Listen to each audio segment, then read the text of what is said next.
16వ శాసనసభకు స్పీకర్గా మీరు ఎన్నికైనందుకు ప్రత్యేక అభినందనలు అధ్యక్ష. శుభాకాంక్షలు. తమరు 7 సార్లు ఎమ్మెల్యేగా, 16 సంవత్సరాలు మంత్రిగా, అలాగే ఒకసారి ఎంపీగా ఈ రాష్ట్ర అభివృద్ధిలో ఎంతో భాగస్వామ్యం అయ్యారు. ఈరోజు ఈ సభను గౌరవప్రదంగా మీరు తీర్చిదిద్దుతారని, మీకున్న అపారమైనటువంటి అనుభవంతో ఈ సభను బ్రహ్మాండంగా తీర్చిదిద్దుతారని అందరూ ఆకాంక్షలతో ఎదురు చూస్తున్నారు. అలాగే గతంలో కౌరవ సభగా ఉంది, దీన్ని గౌరవ సభగా మీరు తీర్చిదిద్దుతారని ఉన్నత ఆశయాలతో ఉన్నటువంటి మీలాంటి వారు ఈ సభాపతి అవటం మా అందరికీ చాలా గర్వకారణం. సభా సాంప్రదాయాలు ఉట్టిపడే విధంగా సభను ముందుకు నడిపిస్తారని, ప్రజా సమస్యల మీద అర్థమైన చర్చలు నడిపిస్తారని, అలాగే రాష్ట్ర ప్రయోజనాలు ఉపయోగపడేటువంటి మంచి టాపిక్లు ఇక్కడ మాట్లాడే విధంగా ముందుకు నడిపిస్తారని ఆశాభావం వ్యక్తం చేస్తున్నాను. మీతో నాకు ఎంతో అవినాభావ సంబంధం ఉంది. నేను జిల్లా పార్టీ అధ్యక్షుడిగా ఉన్నప్పుడు అక్కడ ఇన్ఛార్జి మంత్రిగా ఉన్నారు. అలాగే మా పల్నాడు కూడా అనేక సార్లు మీరు వచ్చారు. మా వినుకొండ ప్రాంతం కూడా అనేక కార్యక్రమాల్లో మీరు భాగస్వామ్యం అవటం, అనేక పార్టీ పరంగా ఉన్నత ఆశయాలతో మీరు నడిచిన విధానం మా అందరికీ గుర్తుండిపోయేటువంటి విషయాలు. వైసీపీ ప్రభుత్వంలో ఆనాడు చేసినటువంటి ప్రభుత్వ దోపిడీ మీద మీరు పోరాటం చేసినటువంటి వ్యక్తి.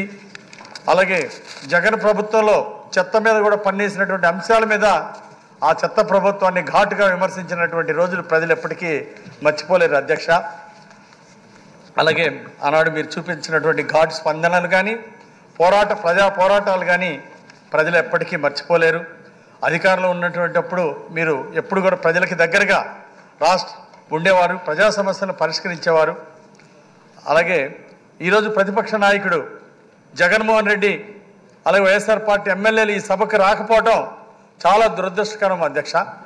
కనీసం సభా సాంప్రదాయాలు పాటించడం కూడా వీళ్ళకి ఆ సంస్కారం లేకుండా పోయింది. జగన్మోహన్ రెడ్డికి కానీ వాళ్ళ ఎమ్మెల్యేలకు కానీ ఈరోజు ఒక సభాపతిని ఎన్నుకునేటువంటి సమయంలో వారు ఇక్కడ లేకపోవటం, సభా సాంప్రదాయాల్ని గౌరవించలేకపోవటం ఇది చాలా దురదృష్టకరం. అయినా భవిష్యత్తులో మంచి సభా సాంప్రదాయాలు కొనసాగాలని చెప్పేసి కోరుకుంటూ, మీరు విజయవంతంగా ఈ పదవి బాధ్యతలు ప్రజలందరి మన్ననలు, రాష్ట్ర ప్రజలందరి మన్ననలు ముందుకు తీసుకెళ్తారని ఆశిస్తూ, ఇక్కడ సభ్యులు ఎంతో ఉన్నత ఆశయాలతో ఈ సభలో అడుగుపెట్టారు అధ్యక్ష. మంత్రులుగా వచ్చినటువంటి వాళ్ళు, ఎమ్మెల్యేగా మొదటిసారి గెలిచి వచ్చినటువంటి వాళ్ళు వాళ్ళ ప్రాంతాన్ని ఎంతో అభివృద్ధి చేయాలని ఆకాంక్షతో ఆశయాలతో వచ్చారు. చంద్రబాబు గారి నాయకత్వంలో బాగా పనిచేసి రాష్ట్రాన్ని అభివృద్ధిలో ముందుకు తీసుకెళ్లాలని, పేదరిక నిర్మూలన చేయాలనేటువంటి ఉన్నత ఆశయాలతో ఒక ధ్యేయంతో ఈ హౌస్లోకి అడుగుపెట్టిన వాళ్ళు ఉన్నారు అధ్యక్ష.